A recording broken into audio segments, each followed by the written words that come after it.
جیسا کہ ہم نے آپ کو پروگرام کے شروع میں بھی بتایا، وزیر اعظم عمران خان، ان کی جماعت، ان کے حامیوں کے لیے آج بہت اطمینان کا دن ہے۔ آج ایک بار پھر عمران خان نے پارلیمنٹ میں اپنی عددی اکثریت ثابت کر دی ہے، اپنا حق حکمرانی ثابت کر دیا ہے۔ جمہوریت کے حوالے سے پی ٹی آئی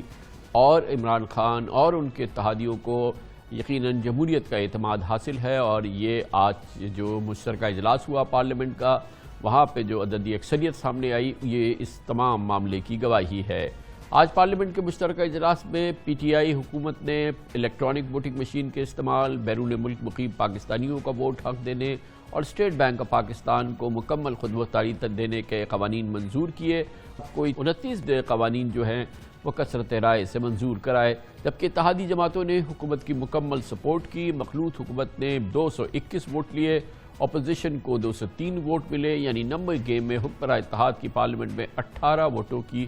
برتری برقرار ہے۔ تحریک انصاف کی حکومت نے آج پارلیمنٹ میں اکثریت ظاہر کر کے کڑے امتحان میں کامیابی تو حاصل کر لی، مگر حکومت اور اپوزیشن کے پارلیمانی اشتراک عمل کا خواب ایک بار پھر چکنا چور ہوا ہے۔ لیکن بہرحال کسی بھی جمہوریت میں اپوزیشن کا اور حکومت کا ایک پیج پہ آ جانا کلیدی معاملات پہ ایک بہت ہی مشکل عمل ہوتا ہے۔ ایسا ہو جاتا تو یقیناً یہ خوابی چیز ہوتی، مگر اس کے امکانات کم تھے۔ لگتا ہے کہ اقتدار کے اگلے 20 ماہ بھی متفقہ قانون سازی کے بجائے صدارتی آرڈیننس اور پارلیمنٹ کے مشترکہ اجلاس پر ہی انحصار کیا جائے گا۔ گویا حکومت اور اپوزیشن کے درمیان پارلیمانی مفاہمت کا جو تاثر اسپیکر اسد قیصر اور اپوزیشن لیڈر شہباز شریف کے رابطوں کی شکل میں کچھ گھنٹوں کے لیے سامنے آیا تھا، وہ اب زائل ہو چکا ہے۔ 2 دن پہلے تک فریقین کی خط و کتابت چل رہی تھی، مگر اچانک پاسا پلٹ گیا، جس پہ شکوے شکایت اور غصے کا اظہار آج پارلیمنٹ میں شہباز شریف اور بلاول بھٹو نے بھی کیا، اور اس طرح سے لگتا یہ ہے کہ فی الحال یہ باب ہی بند ہو گیا ہے، جس میں کہ حکومت اور اپوزیشن قانون سازی کے حوالے سے متفقہ پلان پر یا باقاعدہ صلاح مشورے کے ساتھ اور ایک پارلیمانی صلاح مشورے کے ساتھ کسی اسٹریٹجی پہ عمل کرے۔ میرے خیال میں آج یہ چیپٹر کلوز ہو گیا ہے، اور اس کا اظہار بھی ہوا آج پارلیمنٹ کے مشترکہ اجلاس میں اپوزیشن کی تقاریر سے۔ جناب اسپیکر، آپ جناب کا ہمیں خط موصول ہوا اور پوری جوائنٹ اپوزیشن نے جواب آپ کی خدمت میں پیش کیا، لیکن جناب اسپیکر نہ آپ نے اس سے مشاورت کی، نہ ہمیں بتایا کہ اب آگے کیا پروگرام ہے۔ یہ ڈھکوسلا تھا۔ It was a ploy to buy time. ان بلز کو بلڈوز کر کے الیکشن کمیشن آف پاکستان کے شدید اعتراضات کے باوجود یہ اجلاس بلا کر ان کالے قوانین کو منظور کرانا چاہتے ہیں۔ اگر آپ نے آج مشین کے ذریعے دوبارہ یہ سلیکٹڈ گورنمنٹ کسی طریقے سے اپنی میعاد کو اور طول دے سکے، یہ کالا قانون پاس ہونے دیا تو پاکستان کو شدید نقصان پہنچ سکتا ہے۔ The custodian of the National Assembly of Pakistan writing میں اپوزیشن کے ساتھ طے کرتا ہے، جب پورے قوم دیکھتا ہے کہ حکومت کے وزراء اور اسپیکر صاحب دونوں کہہ رہے ہیں کہ ہم لیجسلیشن پہ کنسنسس بنانا چاہتا ہے، جب آپ زبان دیتے ہو تو اسد قیصر صاحب اپنا زبان نہیں دے رہا ہے۔ The custodian of the National Assembly of Pakistan اپنا زبان دے رہا ہے۔ اگر حکومت اپوزیشن اور عوام کو دھوکہ دے رہے ہیں، اس جرم میں آپ کا عہدہ کو، آپ کا دفتر کو اس طریقے سے استعمال نہیں ہونا چاہیے جو آپ کرنے جا رہے ہیں۔ میں آج سے آپ کو بتا رہا ہوں جناب اسپیکر، ہم آج سے اگلا الیکشن نہیں مانتے ہیں، ہم آج سے الیکٹورل ووٹنگ مشینز نہیں مانتے ہیں۔ آج کی اس اہم پیش رفت یقیناً پاکستان تحریک انصاف کے لیے، عمران خان کے لیے، ان کے ساتھیوں کے لیے ایک بہت اہم دن ہے، اور مگر اس کے ساتھ ہی ایک بڑا تنازعہ ہے جو کہ آئندہ 1 سال 1.5 سال اور جب تک الیکشن نہیں ہوتے وہ برقرار رہے گا، اور الیکشن کے روز تک برقرار رہے گا، اور الیکشن پر بھی اثر انداز ہوگا، اس میں بھی کوئی شک و شبہ نہیں ہے۔ اس پورے ماحول پہ بات کرتے ہیں۔ ہمارے ساتھ موجود ہیں وزیر اعظم عمران خان کے انتہائی قریبی سیاسی معتمد، وفاقی کابینہ کے رکن، وزیر تعلیم جناب شفقت محمود ہمارے ساتھ موجود ہیں۔ بہت بہت شکریہ شفقت صاحب۔ یہ فرمائیے گا کہ یقیناً آپ لوگوں کے لیے بڑے اطمینان کی بات ہے کہ پارلیمنٹ کے مشترکہ اجلاس میں آپ کی میجورٹی برقرار ہے، مگر وہ جو قوانین منظور ہوئے ہیں اور اس کی جو روح ہے، یعنی کہ الیکٹرل لاز جو سامنے آئے ہیں، یہ بہت ہی کنٹروورشل ہیں۔ پوری اپوزیشن اس کو ریجیکٹ کر چکی ہے، الیکشن کمیشن آف پاکستان اس کے کلیدی حصوں کو ریجیکٹ کر چکی ہے۔ تو یہ منظور تو ہو گئے، مگر اس پہ عمل درآمد کیسے ہوگا؟ پہلی تو بات یہ ہے کامران خان صاحب کہ یہ جو اپوزیشن اور کچھ حلقے یہ تاثر دینے کی کوشش کر رہے تھے کہ تحریک انصاف کی گورنمنٹ جو ہے وہ متزلزل ہے، اس کو سپورٹ نہیں ہے، پارلیمنٹ میں اکثریت کم ہو گئی ہے،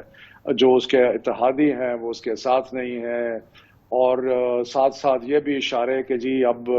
شاید جتنی ریاستی قوتیں ہیں وہ ایک پیج پہ نہیں ہیں. تو یہ ساری چیزیں جو ہیں، یہ سارے تاثر جو تھے یہ دھل کے آج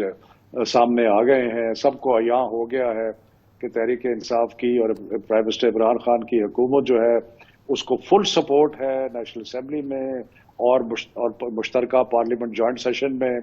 تو اس کے بعد میرا خیال ہے کہ کم از کم یہ جو ایک بیانیہ، ایک نیریٹو بنانے کی کوشش کی جا رہی تھی یہ تو ختم ہوا. اب رہ گئی دوسری بات یہ ہے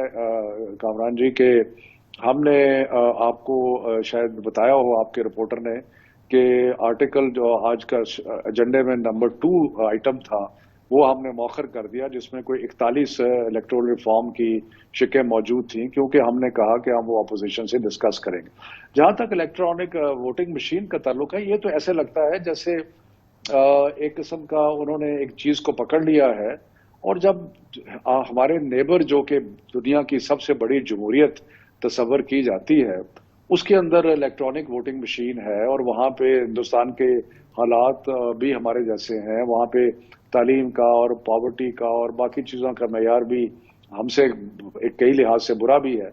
تو اس کے بعد یہ کہنا کہ جی یہ چیز جو ہے یہ پتہ نہیں کوئی حکومت دھاندلی کی کوشش کر رہی ہے، یہ کر رہی ہے، تو یہ بالکل ہی ناجائز باتیں ہیں. اور اس کا یہ صرف سیاست ہے اور صرف پانی کو گدلا کرنے کی ایک ترکیب ہے، اور ہمیں آگے بڑھنا چاہیے. دنیا میں اور بھی جگہ اکثریت کی بنیاد پہ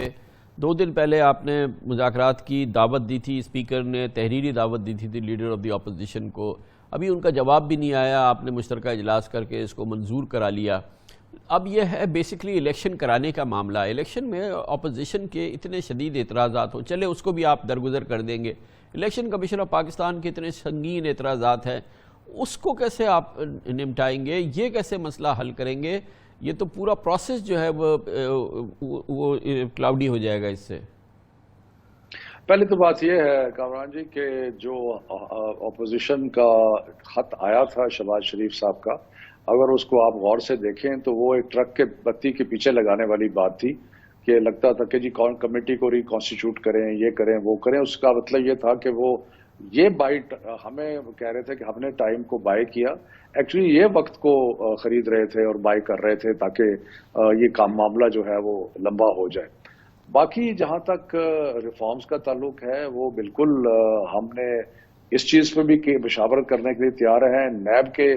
جو قانون ہے اس پہ بھی مشاورت کرنے کے لیے تیار ہیں اور بھی چیزوں پہ، لیکن ہم یہ تو ممکن نہیں ہے کہ ان کے ٹائم ٹیبل اور ان کے ایجنڈا کے مطابق جو ہے وہ آگے چلا جائے. مسئلہ ان کا تو ہے، مگر سب سے بڑا مسئلہ اس آئینی ادارے کا ہے جس نے الیکشن کرانے ہیں.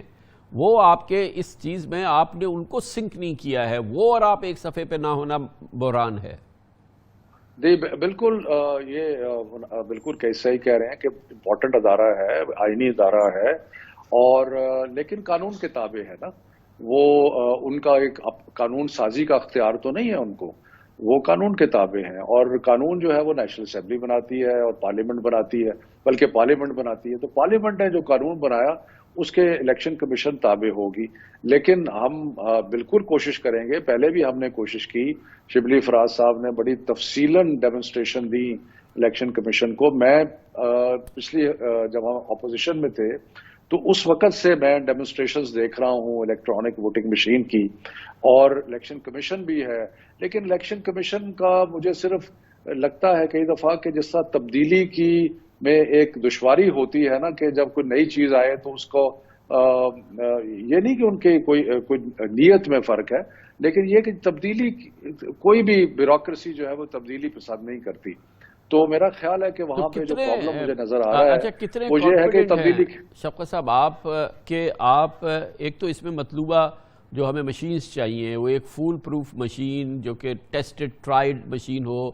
وہ اور جتنی تعداد میں ہمیں چاہیے تقریباً 1 سوا لاکھ مشینیں، یہ سب آپ پروکیور کر کے اس کو پھر عوام سے آشنا اور پھر اس پورے پاکستان میں جو الیکشن مشینری ہے وہ اس کے ساتھ پوری طرح سے آشنا ہو جائے، یہ سارا عمل جو ہے آپ نے کچھ ترتیب دیا ہے نظام جو اگلے 18 مہینے 20 مہینے کے اندر مکمل ہو جائے؟ جی پہلی تو بات یہ ہے کہ میں نے پہلے بھی گزارش کی کہ یہ نظام جو ہے ہندوستان میں پچھلے کم از کم کچھ 6 الیکشن سے چل رہا ہے اور کامیابی سے چل رہا ہے، اور کبھی کسی نے کوشچن نہیں کیا کہ جی الیکٹرانک ووٹنگ مشین جو ہے وہ صحیح ہے یا غلط ہے۔ دوسری بات یہ ہے کہ ہماری جو پرپوزل ہے اس میں تو جو مشین ہم انٹروڈیوس کر رہے ہیں اس میں پیپر ٹریل بھی ہے، یعنی کہ صرف ووٹ کے لیے پنچ کرنا نہیں ہے بلکہ اس کے ساتھ ساتھ ایک پرچی بھی نکلے گی جس پہ اندراج ہوگا کہ کون سی پارٹی کو ووٹ دیا گیا، تو یعنی کہ ایک ڈبل چیک جو ہے وہ بھی موجود ہے۔ تیسری بات آپ نے کہی کہ جو لوجسٹکس ہیں کہ یہ چیزیں پروکیور ہو سکیں گی یہ نہیں ہو سکے گی، اس کے اندر بالکل ہمیں تو یہ بالکل بتایا گیا کہ پروکیور ہو سکی۔ اور دوسری بات یہ ہے کہ ہندوستان میں سے اگر آپ نے ان کے الیکشن کے سسٹم کو دیکھیں تو وہ ایک ہی دن میں سارے ہندوستان میں الیکشن نہیں ہوتا، اسٹیگر کر کے پولنگ ہوتی ہے، تو یہ بھی ہو سکتا ہے کہ ابھی اس کی تفصیلات تو بعد میں طے ہوں گی کہ یہ بھی ہو سکتا ہے کہ جو ای وی ایمز ہیں ان کو ضروری نہیں کہ 1.5 لاکھ ای وی ایم خریدی جائے، تھوڑی بھی لی جا سکتی ہے اور مرحلہ وار الیکشن کرایا جا سکتا ہے۔ اور آپ کو یہ بھی معلوم ہے کہ ہندوستان میں 2 3 ہفتوں کے بعد رزلٹ آتا ہے، تو ہم تو انسٹنٹ رزلٹ کی ہمیں عادت پڑ گئی ہے، تو مختلف طریقے مختلف نا شفقت صاحب، جبکہ یہ آپ الیکشن کمیشن کے ساتھ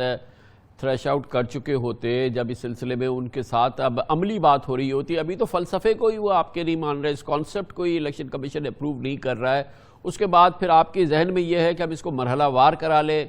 پھر آپ کے ذہن میں یہ ہے کہ نہیں ہم اکٹھے، جیسے پاکستان میں تو قومی و صوبائی اسمبلی کے الیکشن بھی ایک ساتھ ہوتے ہیں وہ نہ ہوں، لیکن یہ ساری چیزیں جو ہیں یہ کیسے 20 ماہ میں مکمل ہوگی؟ اور یہ جو لیڈر آف دی اپوزیشن نے آج شہباز شریف صاحب نے کہا کہ دراصل یہ اقتدار کو طول دینے کی ایک کوشش ہے کہ آخر میں جب یہ نہ ہو پائے تو آپ کوشش کریں کہ اپنی مدت کو بڑھا دیں۔ بالکل ایسی کوئی بات نہیں ہے، ہم کہاں اپنی مدت کو بڑھا سکتے ہیں، نہ ہی مدت کو بڑھانے کا کوئی ارادہ ہے۔ ہم انشاءاللہ اگلا الیکشن جیتیں گے، عوام ان لوگوں کو جنہوں نے لوٹا ہے پاکستان کو ان کو یقیناً ووٹ نہیں دیں گے۔ اور باقی جہاں تک میں پھر گزارش کروں گا کہ الیکشن کمیشن محترم ادارہ ہے، بالکل ایک انڈیپینڈنٹ ہونا چاہیے، اس کا تاثر بھی انڈیپینڈنٹ ہونا چاہیے، لیکن بنیادی طور پہ تو قوانین جس کے تحت الیکشن کمیشن کام کرتا ہے وہ تو پارلیمنٹ بناتی ہے اور وہ پارلیمنٹ کے قانون کے تابع ہے، تو اگر ہم تو یہ کوشش کریں گے کہ جو بھی ان کے تحفظات ہیں دور کریں، لیکن وہ کوئی یہ نہیں ہے کہ ایک انڈیپینڈنٹ پارٹی اس طرح ہے کہ جی اگر الیکشن کمیشن جو ہے وہ اس کو پسند نہیں کرتا قانون کو، الیکشن کمیشن کو پسند نہ پسند کرنے کی بات نہیں ہے، وہ ایک ایسا ادارہ ہے جو پارلیمنٹ کے تابع ہے۔ لیکن سر آپ کو اس کا ویر ودال، اس کا تمام سامان تو آپ نے پرووائڈ کرنا ہے، آپ نے پورا نظام ان کو تیار کر کے دینا ہے جس سے کہ وہ الیکشن کرا سکے، وہ تو آپ کی ذمہ داری ہے نا، آپ نے جی بالکل ہماری ذمہ داری ہے۔ اور میں نے جیسے کہا کہ اس میں اب اگر وہ کھلا دل لے کے بیٹھیں تو اس کے جو مختلف پرموٹیشن کمبینیشنز ہیں وہ ورک آؤٹ ہو سکتی ہیں کہ کیا اس کو کس طریقے سے آگے بڑھنا ہے۔ ہماری اپنی ادارے جو ہیں انہوں نے الیکٹرانک ووٹنگ مشینز بنانی شروع کر دی ہیں، اس کے بارے میں آرڈر ہو سکتا ہے، یہ حساب کتاب لگایا جا سکتا ہے کہ کتنی مشینیں آئیں گی، وہ کتنے عرصے میں آئیں گی، اس کے بعد اس کی ٹیسٹنگ ہوگی، اس کی پائلٹ ہوگا، تو ابھی 18-19 مہینے، بلکہ دیکھیں اگر اسمبلی اپنی مدت پوری کرتی ہے تو الیکشن جو ہے وہ 2 سال یعنی کہ نومبر 2023 میں لائکلی ہے۔ ذرا سا مجھے حساب سمجھائیے نا، 2 سال حساب سمجھائیے ذرا سا تاکہ پبلک کو بھی سمجھ میں آئے۔ دیکھیں جی بات یہ ہے کہ 18 اگست کو جو پارلیمنٹ تھی وہ اس نے اوتھ لیا تھا 18 اگست کو، تو اس کے بعد اگر 18 اگست تک ہم جاتے ہیں تو اس کے بعد 2 مہینے یا 3 مہینے 2 مہینے ہوتے ہیں جب مدت پوری کرتی ہے، لیکن اگر 18 کے بجائے 17 کو ڈیزالو کر دی جائے تو 3 مہینے ہوتے ہیں۔ 3 مہینے جو ہیں آپ سمجھیں کہ سپٹمبر، اکتوبر، مڈل نومبر تک ہم جا سکتے ہیں جو نیکسٹ الیکشن ہے اس تک، تو اس میں ابھی 2 سال بقایا ہے اور 2 سال میں بہت کچھ ہو سکتا ہے اور بہت کچھ ممکن ہے۔ بہت زبردست جناب، بہت بہت شکریہ شفقت محمود صاحب، بہت شکریہ، بڑا زبردست پلان ہے. ابھی تو 2 سال باقی ہیں، الیکشن میں مرحلہ وار ہو سکتے ہیں، اور بھارت میں بھی 15-20 دن بعد پولنگ ہوتی ہے، پھر کاؤنٹنگ ہوتی ہے. یہ بہت ہی ایک ایمبیشس پلان ہے جو کہ پی ٹی آئی کے ذہن میں، حکومت کے ذہن میں، جس کو آپ کے سامنے رکھا جناب شفقت محمود نے.